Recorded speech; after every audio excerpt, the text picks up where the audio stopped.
and welcome into episode 33 of the Level Flight Podcast. We've got a full crew today for the first time in a while.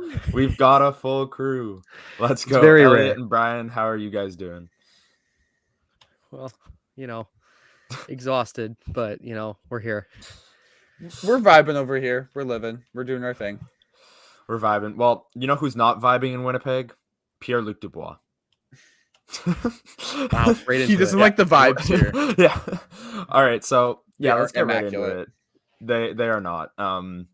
According to Pierre LeBrun of The Athletic, Pierre-Luc Dubois and his agent have requested a trade out of Winnipeg. They've let the Jets know that they're not willing to sign here, long-term, short-term, whatever it may be. They don't want to sign here. And they're willing to work together on a trade. Brian, I'll start with you. What was your initial reaction when you saw that article come out and the Twitter just go nuts? Well, my first thought was, I've been telling you for so long, ever since that report came out, like in the beginning of last year, that regardless of what the Jets did, he wouldn't sign. And I don't understand why there's so much shock and surprise here. Like, this is not something that we should not be expecting. Like, we're sitting here talking about this, and I anticipated early June having this exact conversation. Like, I would not have been shocked if, I came back and told my, past self from early January that we'd be having the Dubois conversation on June 8th. I go, yeah, of course we are, because he's probably going to be going. It's not shocking at all. And frankly, at this point, I think the goal should be to try and move him by July 1st. Yeah, I agree. I mean, there's a distinction there because is it shocking? No. But I also received so many comments on Twitter saying, like, is this news? Like, why even talk about this? Like, we knew this already. And it's like, well, up until this point, it was mainly speculation. Like, there wasn't a direct trade request from his agent. That's like a whole nother level of I know that's not what you meant, Brian. I'm referring to people in my Twitter comments, but I just wanted to say this is news because, again, Dubois there can be a report that Dubois attended the draft hoping to be traded to the Canadiens, but we don't know if that's factual. And then this came from his agent. Yeah. And it was like, we want out. So this is like an official. Yeah. Pat Brisson is 100% the most powerful agent in the league too. Yeah. So if he comes out and says this, it's done already. It's a matter of where he goes and when he goes. But if Pat Brisson comes out and says, my client will not play for this team and will not sign long-term with this team, and we want to trade, either he's walking or you're getting a trade. Like, there's nothing there. Not much you can do. Elliot, what was your initial reaction? I mean, like you guys have said, it was kind of like we already knew this was probably going to happen. But to your point, Connor, it is still news because, yes, we knew he was leaving, but did we really know that? Again, we're not in the room with. Some people are still holding out hope that he would sign a long-term deal. Some people were still saying, like, oh, they're still going to sign PLD long-term and then move all the older pieces, and he's going to be their top-line center for the retool and all that. But this actually changes things a little bit. Yeah, like I was saying to you before the episode, it literally could have been that the report came out yesterday that was actually that PLD said, well, I'm either signing an 8-year max contract or like a large contract or I'm getting a trade. It could have been that, or I'll only sign another 1-year deal and then you have to trade me. Mm-hmm. It could have been anything. And so now we had inklings of what it was going to be, this is what we thought it was going to be. Right. But now we know for sure. It could have been, up until this point, it could have been anything. So, I mean, is it a little upsetting because you make a deal to hopefully bring somebody in that would want to stay here and would want, and you were hoping would be a part of this? I don't even know if I can say future of this team, but either way, near future. You're hoping that it's a piece for the team for years to come, and it ends up being somebody that is just going to be leaving anyways. So after 2-3 years, wants out. It is what it is. It's going to be crazy when people think about Steve Dangle no longer doing trade trees for Sportsnet. But you think about somebody doing a trade tree down the line, and we'll look back and go, okay, we traded Patrick Laine for Pierre-Luc Dubois, and then whatever return we get, hopefully whatever return we get for Dubois. Right. So you look at, and then we'll have to look at that and go, okay, well, we theoretically lost Patrick Laine for what we're ending up with. Is that really, like, I know this is now years down, like years past already now, but that's how it works, right? So hopefully we get something good in return. But we'll see. I have no idea what they're going to be asking. And if now PLD is asking for a trade, clock's ticking on the Jets. And we know how Kevin Cheveldayoff does when the clock is ticking. So yeah, I would be completely and utterly shocked if Pierre-Luc Dubois is a Winnipeg Jet past the draft. Like, if the draft ends and Dubois is still a Jet, I honestly, like you said, July 1st, Brian, that's pretty on point. Like, that's, the draft is, I think, the 28th of June. The next 2-3 days are the draft. So July 1st is when free agency starts. If he's still a Jet, like, I guess you throw him a qualifying offer, but then what good does that do? Like, he's just not going to pick it up. There's no point. Draft. Yeah. I saw a suggestion too. This is just, there's no merit to it or anything, and there's nothing to suggest that it would happen. But with his desire to not be here, it wouldn't shock me if him and Brisson signed off on an offer sheet if someone put it out there. Because also, why would the Jets want to forfeit compensation to match it? Yeah. And if someone who's like very clearly like, I don't want to play here, trade me. Yeah, no. And I saw that $6.4 million for 1 year, I think, is a first and a third round pick. Now, can you get more for Dubois on the open market from like a team for that? Probably.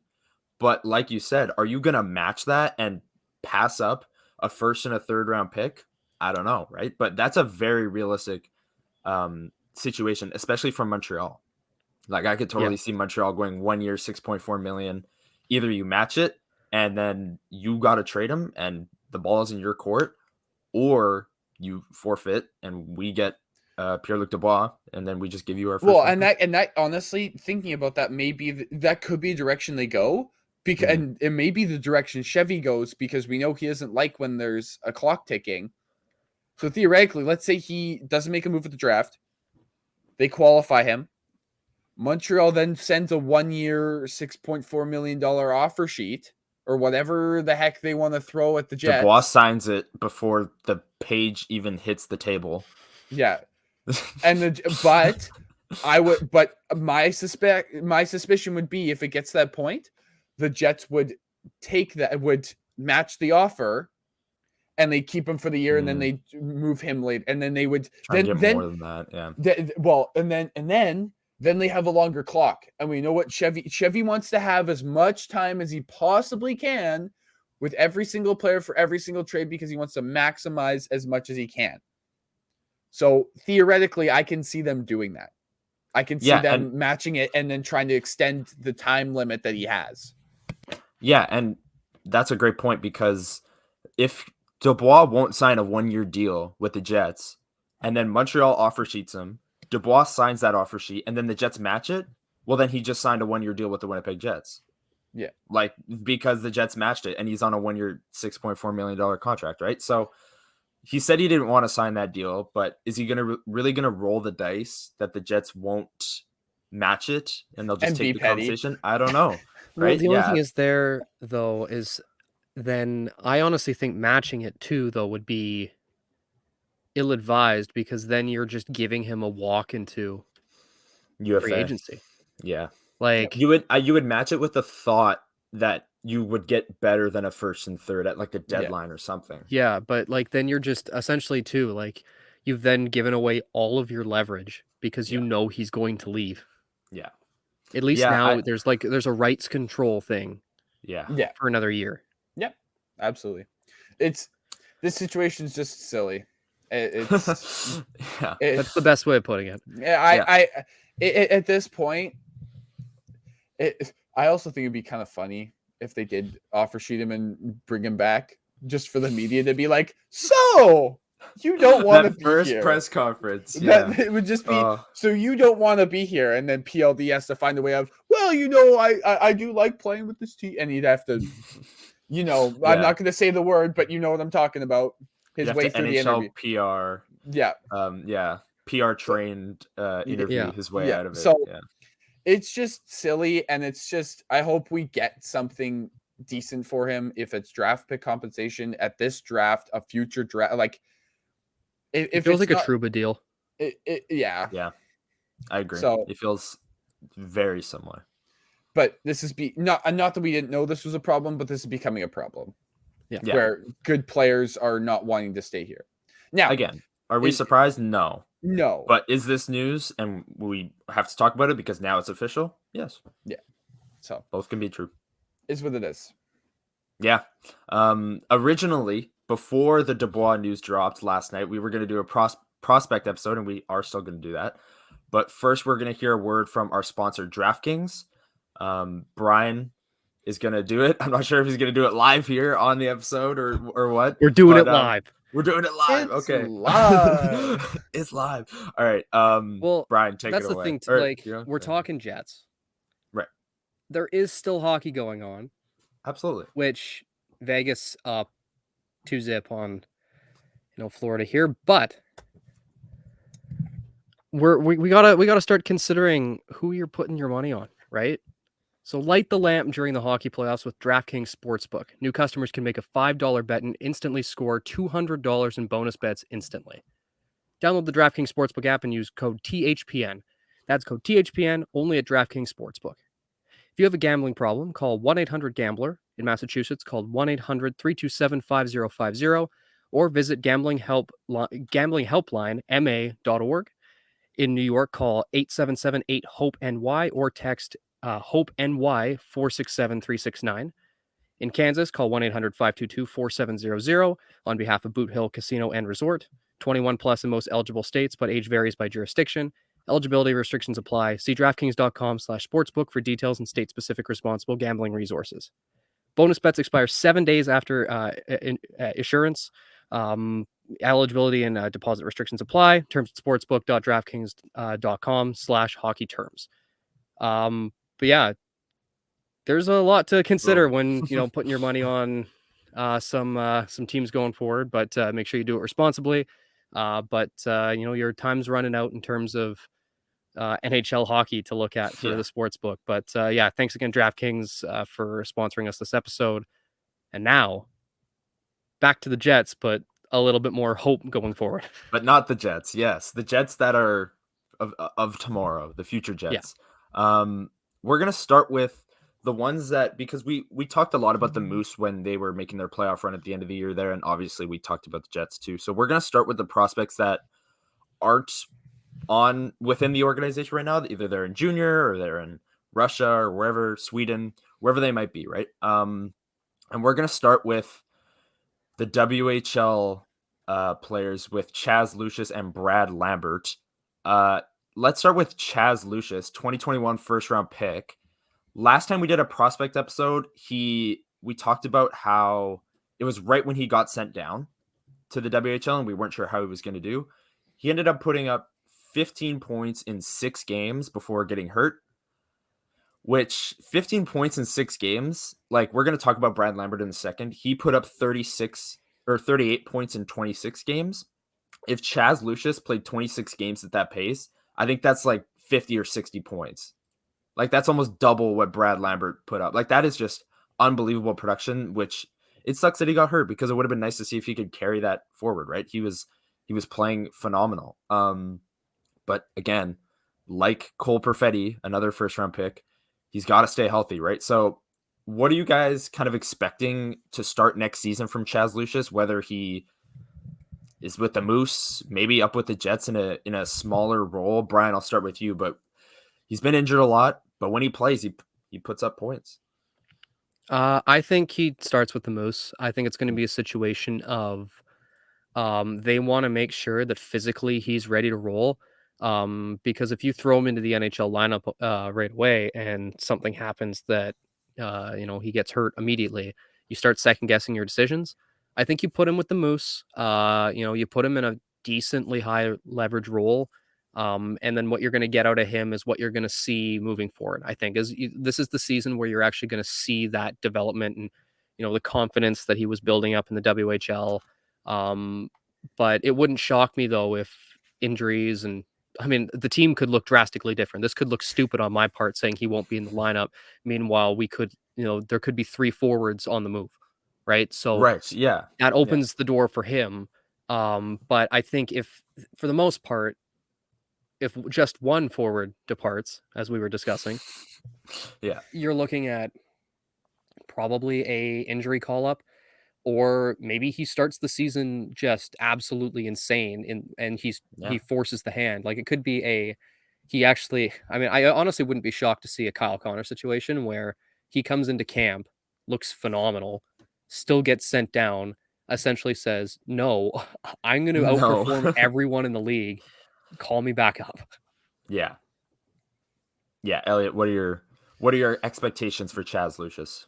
I think for next year, like Brian said, I think the most important thing is him staying healthy. To be honest, at this point, I'm not looking at any other category other than that games played category at this point. We can worry about point production later, and I don't think that's going to be a problem for him. Like, no matter where he plays, like you look at his stats with the Moose, his first professional season, he had 5 points in 12 games. And he had flashes where he looked good. So realistically, you're looking at the games played category. You are not looking at anything else. And so if he can stay healthy next year, if it's split time between the Jets and the Moose or just the Moose, I need to see like 60 total, 70 total games played to feel confident.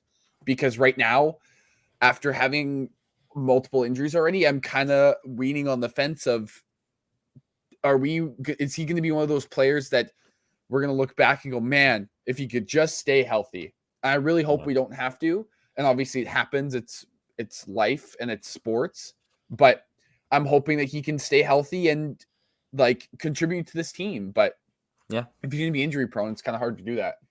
No, it sucks that we have to kind of put this umbrella of he needs to stay healthy over what a talented player he is. Like, he's a first round pick for a reason, and he put up a ridiculous amount of points in a short time in the WHL. Like, he's a talented player, and it sucks that we have to talk like, oh, if only he could stay healthy. But I'm with you, Brian. I think both Lucius and Lambert, who we'll get to right after this is a good segue, I guess, have a good opportunity to just kind of force their way into the Jets lineup next year. Like the way these guys were dominating the WHL when their respective seasons ended, there's a chance that they just have a great offseason. They look unreal in training camp, and the Jets have no choice but to see what they can do at the NHL level, right?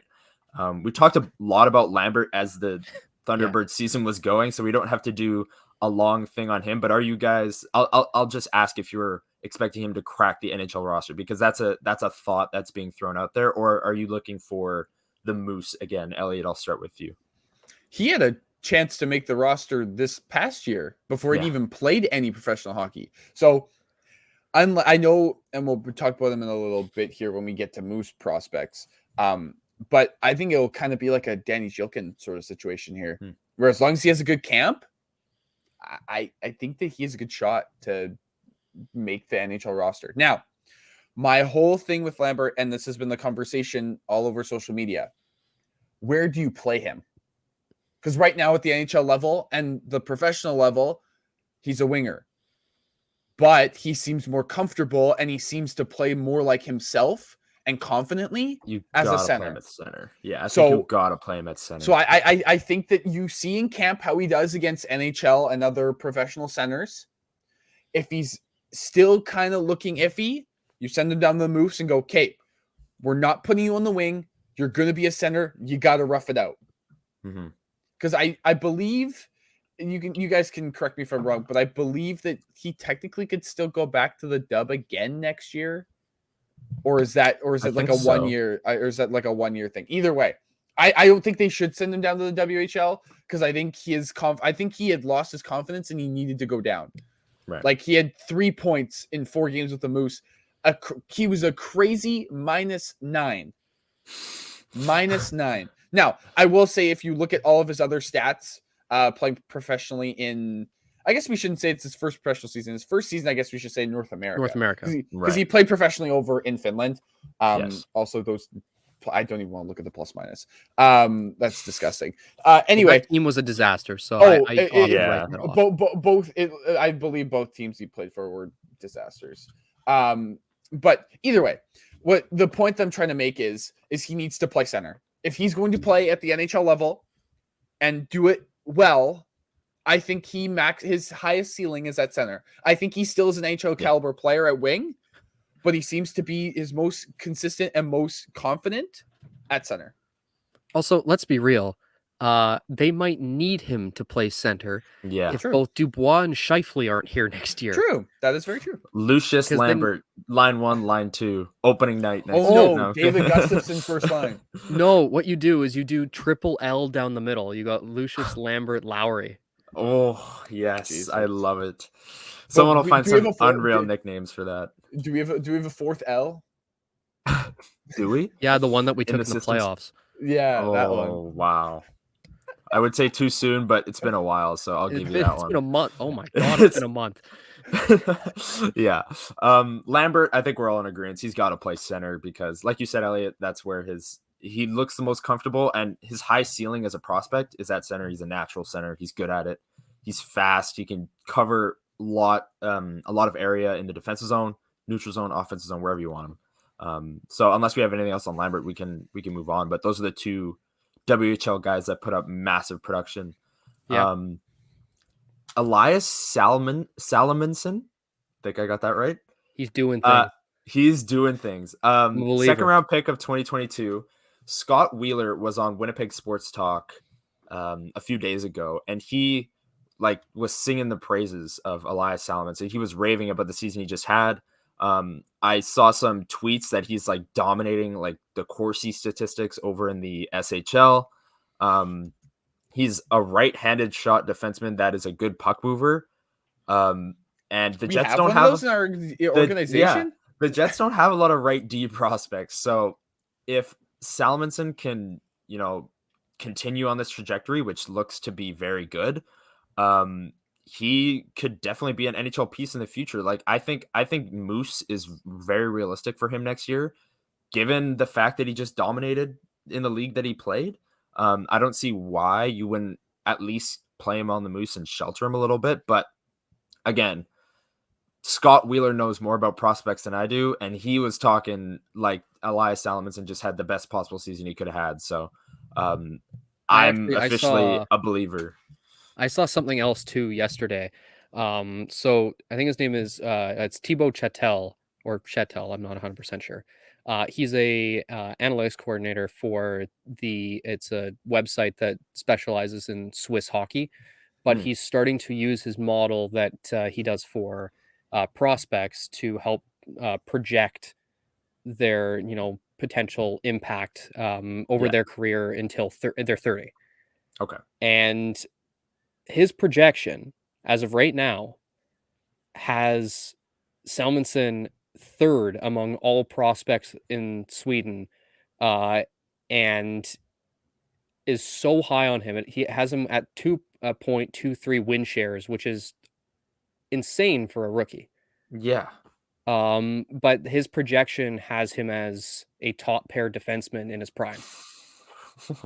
Wow. Yeah, but he's along the same line here as William Wallinder, Leo Carlson, Emil Heineman, Axel Sandin Pellikka. A lot of these guys who are projected to go top 10 in the draft this year. Yeah, Sandin Pellikka is a fringe top 12 pick, right-hand D puck mover, same thing in this year's draft in a month. So I know when we did our prospect update early in the season, we were a little bit unsure as to how Salmonson would look over the next season, but what he's done, whether if he's putting up points or not, as you said, there's such a good form of his game in terms of the on-ice shooting impact. Yeah, it's just it's something that I'm now keeping my eye on even closer than I was before because I'm just excited for him. Yeah. I was really impressed by his skating when the Jets drafted him, and I dug a little deeper into his game. He's such a smooth skater, and you combine that with the puck moving. I think I always had kind of hope in the background, and I'm not victory lapping this at all. I did not have any hot takes about Elias Salomonsson, so I'm not victory Roll the lapping anything. tape. I'm just saying, yeah, I'm just saying that it's good to see. It's good to see for the Jets organization because we know that they're kind of short at right-hand D. Let's move on to Dom DiVincentis, It's your who, guy. yeah, goaltending, the only goaltending prospect really that the Jets have, just had an incredible season, won so many awards, had a ridiculous save percentage, ridiculous goals against, like any goalie stat you want. He was up there, for the North Bay Battalion. I believe that's their name. Yeah, It got that is. one right. Bang. So Elliot and I on a previous episode talked about how we need to see it again because goalies are voodoo. Brian, I'll start with you this time. What are you expecting out of DiVincentis going into next season? Are you kind of on the same wavelength that you got to see it again, or are you a full believer? No, I mean, there's part of me that believes too because like it's very rare for a goalie to do this and at such a young age. Obviously like you get some guys who just do it and then kind of drop off. But the fact that he won what 3 or 4 goalie of the month or goalie of the week or whatever, Yeah, of the month. kind of Yeah, insane to me. Well, was he Um, also did end up winning goaltender of the year? I'm not sure. Don't I had to quote check. me on that, but we But will no, do like digging. I do think that what we should be expecting is at least as good. But if he is truly the prospect we think he could be, he should be better next year. Yeah, That's the thing. Like he's still working on his mobility. He's still working on, his, framing up on the puck. And as a young goalie, you're going to keep getting better at that. So I'm thinking that if he is who we think he is, uh, he's going to look better next year. And then suddenly he'll be in Winnipeg with the Moose or something. And then, yeah, like it's one of those situations where I'm looking for either par for the course or improvement because it's hard to either stay the same or get better at such a young age. yeah.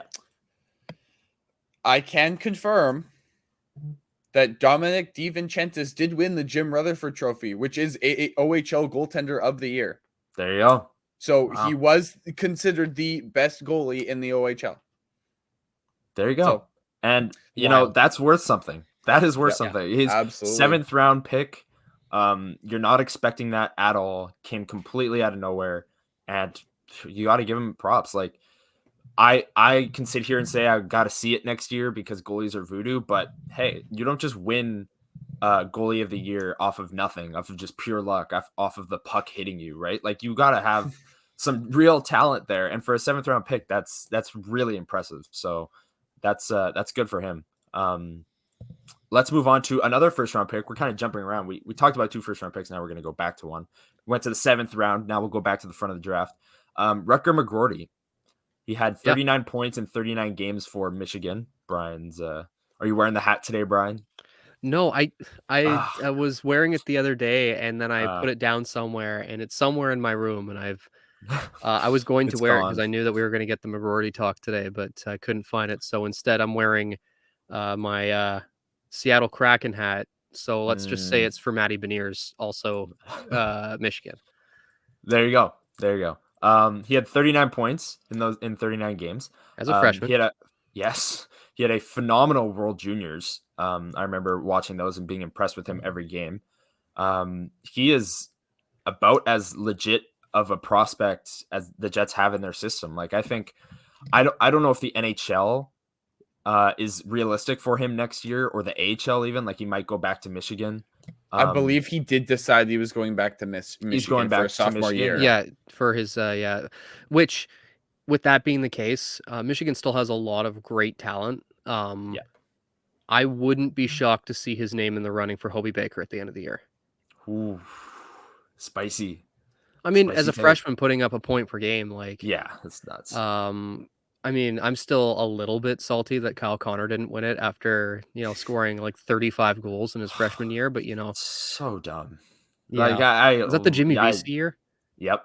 I got beef with Jimmy Vesey. Because he stole that from Kyle Connor. I think many people have beef with Jimmy Vesey, but I'll check in with my Rangers fan friend Connor, who has made an appearance on the show a couple times, and I'm sure he'll listen to this. So when you hear this, Connor, tell me your thoughts on Jimmy Vesey, and I'll pass it on to the masses next week. Yeah, absolutely. Yeah, no, but McGroarty, I mean, you're expecting big things out of him next year. And we talked about how he's a point a game as a freshman. He's not known as like a scorer. Like he's like a power forward. Like he has the skills. Obviously, he's a skilled big player. Smart. I'm not saying he can't be a point per game player. He's very smart, very skilled, but he's not your typical like 5'10" pure skill winger, right? Like he's a power forward. He affects the game in a bunch of ways. So he scored some big goals for Michigan in some big games. It was really, really fun to watch. And I don't know. What are you guys expecting? Brian said potential Hobie Baker. Elliot, what are you kind of expecting from McGroarty in his sophomore season? Well, probably a huge jump, first of all, which is crazy to say because he was point per game this year. But my hope is that next year's a continuation of this year and it's just keep trending up. And then hopefully we see him playing professionally the following season. I'm just hoping that, not that I think that him staying for a sophomore year at Michigan will slow down his development in any way. But I'm just hoping that at some point we don't see it stagnate. Right? Yeah. I don't think we will. Yeah. I don't think we will, but too smart of a player. I'm just hoping that this is just a continuous trending upwards. Like you said, he's probably the most legit prospect we have in terms of like, this guy should be at the NHL level. This guy should make it through. This isn't supposed to be like, not that he wasn't a can't miss prospect, but like, this is supposed to be, if you're throwing darts to the board here, which is what drafting is, this should be like a triple. I think 20. It's the highest. Yeah, there you go. I think he's the highest floor prospect in the system. Highest, absolutely. Sure. Yeah. Should be triple 20 for sure on the dartboard in the NHL. Now, after that, his ceiling, I'm hoping, is more than just being a bottom six forward in the league, but he's a big power forward with some skill. Realistically, he may end up being a bottom six forward, but a good bottom six forward, which I think is you need skilled. The Jets need skilled players, period. I'd say his floor is more middle six, and his ceiling is a top six winger. Yeah, I think his floor is. I'm thinking more third line. I'm not thinking like, oh, he's a scratch. He's kind of in and out of the lineup. I'm thinking he's a solid. Like, it's gonna be funny to say. I know he probably puts up more points, but his play style with a little bit less aggression of like Adam Lowry. Like, I kind of feel like he'll have production, a little bit more production than that. But like, that's kind of where I'm at. But that's kind of how I see him. I'd say more like Evander Kane. That too. I don't know.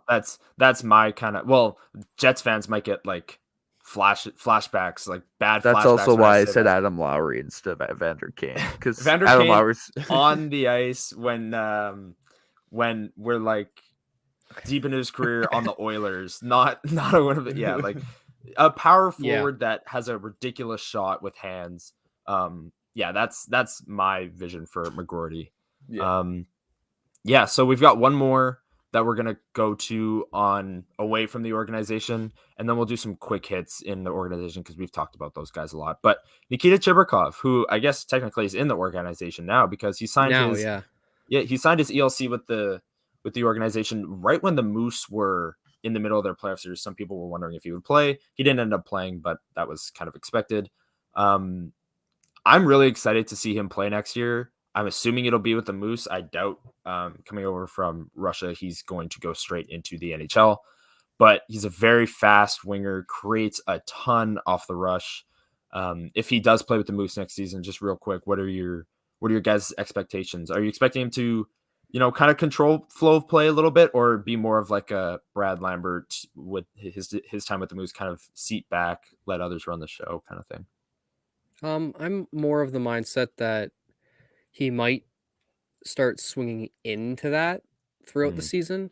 I can't see him immediately coming over and being that like the guy. Right.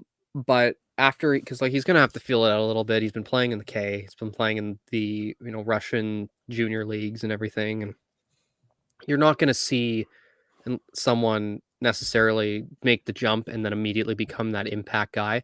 I mean, I could eat my words and I'd be happy to eat them, because if he comes over and looks great, I'm never going to complain about that. But no, that's sort of what I'm expecting.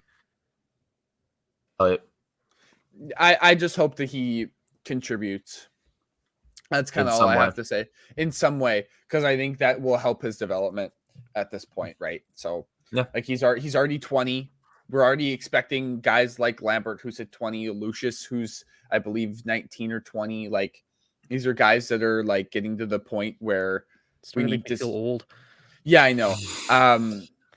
But you're hoping that they start hitting their stride as prospects, and then they're only 1 or 2 years in the system, and they're coming up at, well, the Jets way is hoping that they are done in 2 years, and by 23 and they're already in their prime, that they're ready to go for the NHL level, because we can't throw them in the deep end too early. But right. No, I actually have a funny story about that, because I wrote a piece on Brad Lambert's season the other day, and just out of habit, because it's just like, I don't know, media speak, I don't know, but I was typing and I typed the young kid or something, and I was like, hold on. So I went and checked his age, 19, and I'm 20, and I was like, I'm leaving that in there. Absolutely. I was like, he's so young. Yeah, I was like, my son, the young kid. All right, I'm 25. Let's not make this any worse. You're in your prime, Brian. You just hit your prime. Just hit your prime, yeah. Tell that to my knees. In 5 years, you'll be an elite defenseman, like Dylan Sandberg. No, in 5 years, I'm signing an 8-year deal that handicaps an organization. Absolutely. Lastly, I'll just say, we don't have to go roundtable, but I'll just say that Dmitry Reshevsky, 5th-round pick in 2021, had 38 points in 67 games in the KHL last year. He's 22 years old, so you might see him turn pro. You might not, but like at 22, it's kind of make or break time. Like it's time to either come over to the organization or not. So that's something to watch for. Extend with CSK? Yes. There might be an out there, I'm hoping, because it was a 2-year deal. Was it a 2-year deal? It was a 2-year deal, so that would take him to 24. So I don't know what the plan is there, but well, I mean, no, like there's a decent track record though of guys coming over between 22 and 24 and looking ready. I'm not saying he's going to be like a Panarin or a Kaprizov or something, but I think that I don't think it's going to kill him to stay over there a little bit more and keep developing. That said, as you said, make or break time. Like if there's, he should at least make it a little bit more noticeable that he's going to be coming over, because no one really knows. But yeah, no, I agree. And at 24, you're not bringing him over to develop him on the Moose for 2 years. Like he's coming over and playing in the NHL if he's ready or not, right? Or so it's like half a season in the AHL to get used to American ice, and like, you gotta go. Yeah. So those are all the prospects really that we wanted to talk about today that are not within the organization right now, or they are slightly. Now let's just do some quick hits on the Jets and the Moose guys, just because we've talked about them a lot, right? And we've made our thoughts known too. We have. Ville Heinola. We'll start there, because that is the Speaking question, of making our thoughts known. Yes, that is the question. Ville Heinola, I'll go first on this one. I think next year is the time. It's we talked about make or break time for Reshevsky. I think Heinola, it's make or break time. In his year-end presser, he had a ton of quotes about how all he's going to do this summer is work, and he's just going to put his head down and make it so that the Jets can't send him down again, and he's going to work his butt off. And I believe him. Like I think this is the time, and I think next year he's up with the Jets after a great offseason. I think that's my prediction. I think he's going to have a fantastic offseason, maybe put on some weight, maybe be stronger, maybe be faster, and he will. I think he'll win a spot next year. What are your guys' expectations for Philly? I'm just concerned that regardless of whatever he does, unless something is changed, who are you taking out? Right? Yeah. There's no Like, spot. I understand the whole thought of winning a spot, but like I can't see him taking a spot away from any of the guys on the right side right now. Yeah.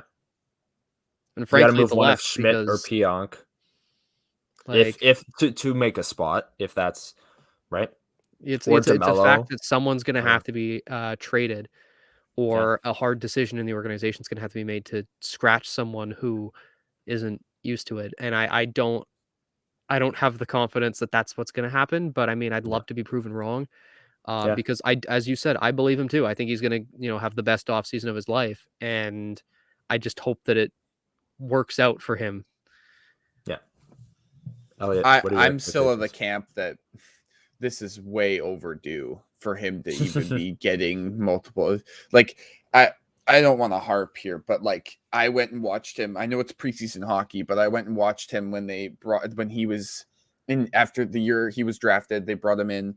He played like 4 preseason games and he looked fantastic. He looked like the best defenseman out there. And I was against I think I went to 3 of the games, or at least 2 for sure. And he looked like, and he was around and playing against a bunch of NHL guys. Like they threw him in against when teams were playing most of their NHL rosters, and he looked great. Yeah. So I don't get how it's taken this long, and no wonder he's up and down and has these weird struggles, because he's probably in his head. When he's not in his head, he's probably normal Ville Heinola that moves the puck, great power play merchant, done. But when he's in his head, he can't do that. So it's like, I don't know. I hope that he gets a shot, but like you said, Brian, somebody's got to get traded, and I don't really know who that is. We have a couple candidates, and we've talked about it, and maybe that's somebody that gets moved at the draft too. Yeah, maybe. And that's the case. I really hope it's not a football situation or other sports situation where they get all the way to training camp, they don't deal anybody, and then they go, oh, well, he looks so good, we have to trade somebody now. And then they just flip somebody for whatever they can get because they want to play him. Yeah. Because they won't. I'm sorry.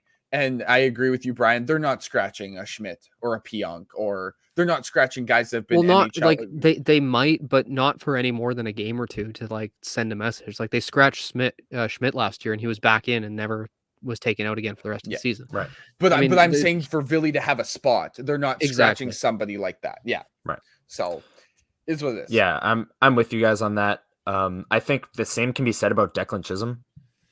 Spots have to be made. AHL All-Star, had a great year, and he's going to lose his waiver eligibility. So you either have him up in the NHL this year, or risk losing him. Yeah, that's the truth. Danny Zhilkin, we've talked about a lot on this podcast because we really like his game. We're all super excited for the future with him. 30 points in 35 games. Wait to see what he looks like in the A. Yeah, he will be with the Moose next year. Same goes for Dmitry Kuzmin. But Zhilkin, 30 points in 35 games with Kitchener. Two-way center, fast, has incredible hands. I think we're all pretty excited to see him. Yeah, getting some head nods. I'll take that.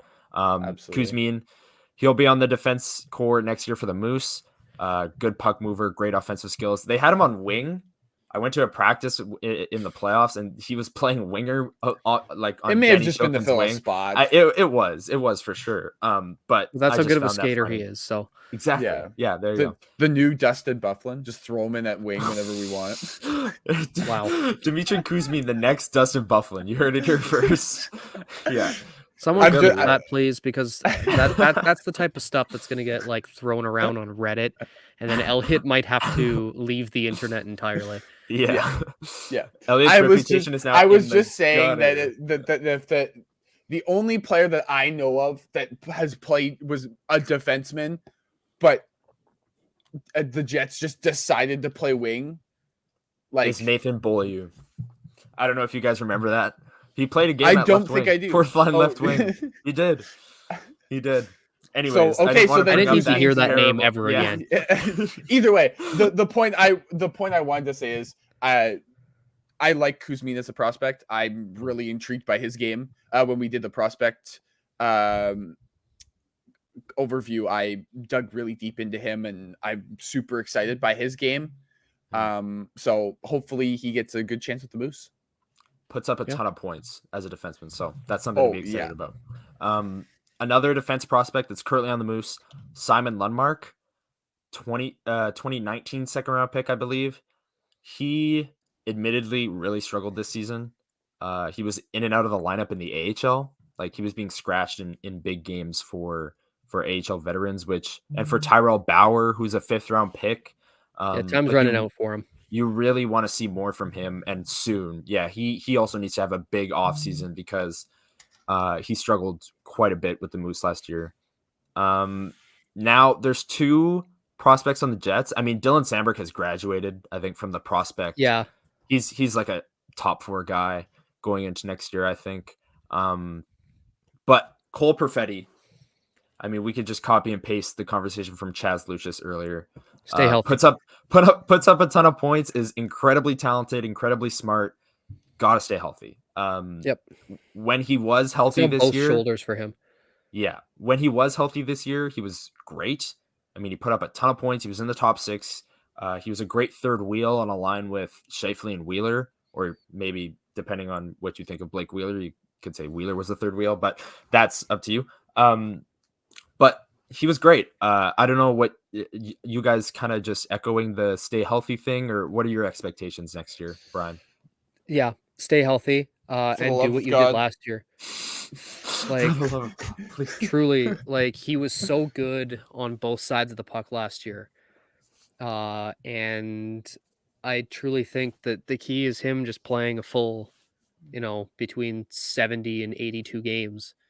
Yeah. And When he was just- healthy, every time we made a podcast and we did our game recaps, Cole Perfetti would come up. We'd be like, Yep. "Oh, do you remember that pass that Cole Perfetti made on that one goal or something, or that one defensive read he made?" We talked about Cole Perfetti Or a that ton. one He was time impressive. that happened too many that he didn't shoot the puck. But Yes, we wanted him to shoot more. Yeah, no, we really like Cole Perfetti's game on this podcast. Elliot, I don't know what you think about what you want to see from him next year, but stay healthy. I think it's stay healthy and just keep developing. But I can say that with confidence that I think he will. As long as he can stay healthy, I think he continues to develop. But for the love of God, please put him next to a shooter. That's all I'm asking. Just please when he played put with him next to an Scheifele- offensive player. Because Yeah, you when he put him played with next to a- Scheifele, who's a shooter, I guess you could play him with Kyle Connor if you want even more of that spectrum. But when he played with Scheifele, he was great. Scheifele finished the season with over 40 goals, and he was just setting him up nonstop. just a point producer. Yeah. Like just somebody else. Like just please don't put him down on like the third line and like expect him to expect him to put up points with like Morgan Barron. I know we love Morgan Barron on this podcast, but he's not a point producer. Yeah. So as long as they put him next to a point producer, I think he will be just fine next year. What are your guys' thoughts on playing him at center? Because he was interested in trying it.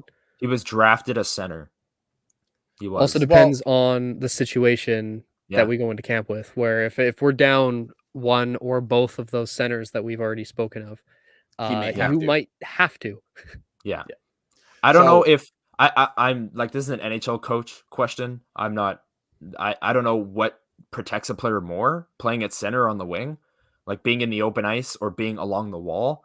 But given the fact that Perfetti's 2 shoulder injuries have happened along the boards as he's like digging for a puck as a winger, maybe you want to put him with a guy like Nino Niederreiter and then a shooter like Kyle Connor and stick Perfetti in the middle and let Nino do all the board battles, let Kyle Connor shoot the puck, and just let Cole Perfetti be him. Single board battle. Well, you got to put a good board battler with a not so good one, right? That's the my only thought is I'm wondering now, thinking about it, did the Jets talk to, why am I forgetting who coaches the Moose? Morrison? Mark Morrison. Yeah. I'm wondering if they spoke to Mark Morrison about Brad Lambert playing the wing, because they did it with Cole Perfetti. Because Cole Perfetti was a center and then they made him a winger and he succeeded. So now I know we're going back to Brad Lambert, but just a thought to put in your brain.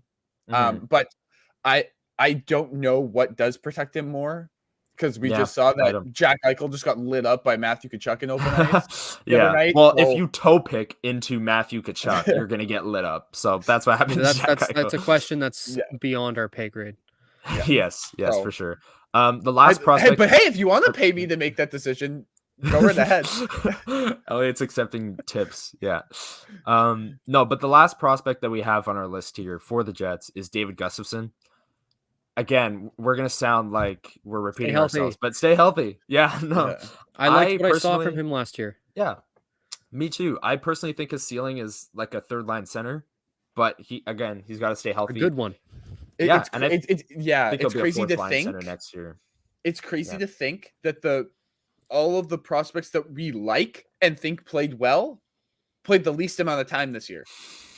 Yes, sample sizes. Yeah, because they were injured. So that's why everything is all the same, because we like what they did, and so there's nothing really else to say about them, because it's just do it again next year. Just for the love of God, just please stay on the ice. But is the Jets prospect pool a product of small sample sizes? Stop. I'm kidding. These players are talented.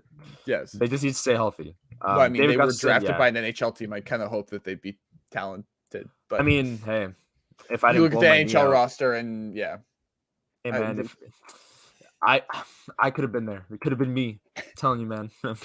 Junior B. Yeah, I put up a lot of points in AA back in the day. No, I think that's it. Unless there's a prospect we're forgetting. I don't know. There probably will be, and someone will add us on Twitter. Someone's gonna say, "Oh, why didn't you talk about blank?" The Fabian Wagner superfan account is gonna come hunting for us because we didn't talk about him. Yeah. Hold up, real quick. Let's see. Well, we talked about him after the World Juniors when he was impressive. So that's enough, I think. We had like a full 10 minutes dedicated to just him. So yeah. Well, that's good for the year, I think. He looked great. Just so you guys know, he put up point per game in the junior league. He played 22 games in the Swedish in the SHL. Was a -5 and put up no points. So he looks really good against his own. Yeah, there we go. Just looking at points, we're gonna say he looked great against his own age. There you go. Which is most prospects at this point. So there we go. All right. Do we want to do a quick runaround on some summer sports? I'll start with the Bombers. I actually have, you can do Bombers. I actually have some news that's going to be cool about the Seabirds came out while we were recording this podcast. But you go ahead, Brian, with Bombers, because that is when this is being. That's brilliant. So, Brian will go Gold Eyes. I'll go Bombers. You go Seabirds. I'll start with Bombers. Season starts today. When you're hearing this, it'll be Friday. Hamilton home opener. The vibes are going to be immaculate. Kenny Lawler out for the first 3 to 4 weeks. Not sure if it's team suspension or CFL suspension, but it's related to his drunk driving incident back in 2021. That's what the statement said. He's out for the first 4 weeks, which is a huge blow, but the Bombers receiving corps is still arguably the best in the league without him. So I think they should be fine. But until the actual season gets going, there's not really much else to say. They released Mark Leggio. I don't know. Because they have Castillo now. Yeah, Legs is gone. But no, they didn't even want the punt, so it kind of sucks. Lawler's out. The season starts tomorrow, and I could not be more excited. Brian, Gold Eyes, let's do it. So after hitting the road and losing 6 straight, they returned home and have now taken 2 of 3 from the East Division leading Chicago Dogs, who swept them on the road. So they turned it around when they returned home. They close out the series tonight, but when you listen to this, they'll be opening up a new series against the Kansas City Monarchs, who are battling for first in the West. And few former, major leaguers on that team, like there always is. But you got that. But if you're interested in actually going to a game on the Saturday, the 10th, it is Métis night. There is going to be a lot of live music, some dancers, and to top off the evening, you're going to have fireworks. So something, to have a nice summer night at the ballpark with some fireworks. Can't really beat it. Who doesn't love fireworks, especially after a Gold Eyes game, right? Absolutely. Come on now. All right, Elliot, wrap it up with the Sea Bears, and then we'll get out of here. So Sea Bears on Monday, they were 2-1, head to Vancouver. I'm writing the game recap. If you want to check that out later, go to my social. But Plug. they were up big. Their biggest lead was 22. Of course, once again, can't figure out target score time and almost blow a lead, but they end up winning. Another good game from Teddy Allen. Just want to shout out to Teddy Allen for absolutely dominating in Scarborough for by the way, tying the league record for points in the game with 42. That was nuts. Unreal. He missed one shot in the first half. He was 9 of 10 from the field. He had 25 points. The other, they're playing their Prairie rival this evening when this gets released. They'll play in Saskatoon. They'll play the Rattlers. This is the news I wanted to say. The CBL had mentioned that they had huge news coming out. They will be in Quebec City for a clash against the East versus the West on August 26th. I believe that is after the season is over. Best players from both divisions. So they've now announced that there will be an all-star game, which is pretty cool. Also, I guess this is adding to the number of games on TSN because apparently it's going to be on actual live television. So that means that that's now a 14th game instead of 13 on TV because I don't think there was an unannounced game. But I think that's really cool. I've said that they need to have an all-star game either in the middle of the season or at the end, like they do in men's leagues and stuff like that, which is always cool. But hopefully the Sea Bears we only have 5 teams per division. So if you're having a 10-man roster, you could have 2 players per team. So hopefully the Sea Bears should be represented in some sort of way. Also, this will be a test to see if people want basketball in Quebec City because they've been talking about expansion into Montreal, into Quebec in general. So I think that's just pretty cool. And that's it. Yeah, that's all. That is pretty cool. Yeah, Sea Bears 3-1, Gold Eyes 10-13. You said, Brian? Yeah. Yep. Bombers and the Bombers 0-0. Yeah, there you go. But or 1-1 if you count preseason. Yeah, no, we don't count preseason. Yeah. Come on now. We lost to Saskatchewan in preseason. We don't count preseason. Yeah. It does not count. No, it does not. Does it count if we win? Yes. Yes. Then it counts. But no, anyway. I don't remember preseason. What happened? Yeah, whatever. That was the episode. We talked about Dubois. We talked about the prospects, and then we wrapped it up with some summer sports roundtable. We'll keep doing that because we enjoy it. We're all connected to these teams, and we enjoy watching basketball, baseball, and football. Boom. So thank you for listening. Elliot and Brian, if you guys have any closing remarks, go ahead. But I think we're out of here. Come on down to Shaw Park and watch the Gold Eyes play. Not only that, but check out Brian on he was in the Winnipeg Sun recently. Yes. So go check out his article there. And in the digital magazine for the Gold Eyes. I don't think I'm missing anything. And obviously always check out Connor. He's always doing stuff for the Hockey Writers. Brian, I know you're doing mostly Gold Eyes stuff right now. So I would plug you for the Hockey Writers. So go check his previous stuff because it's always great. And check Elliot's Sea Bears stuff. He's this way. Absolutely. Heart of the Continent Hoops.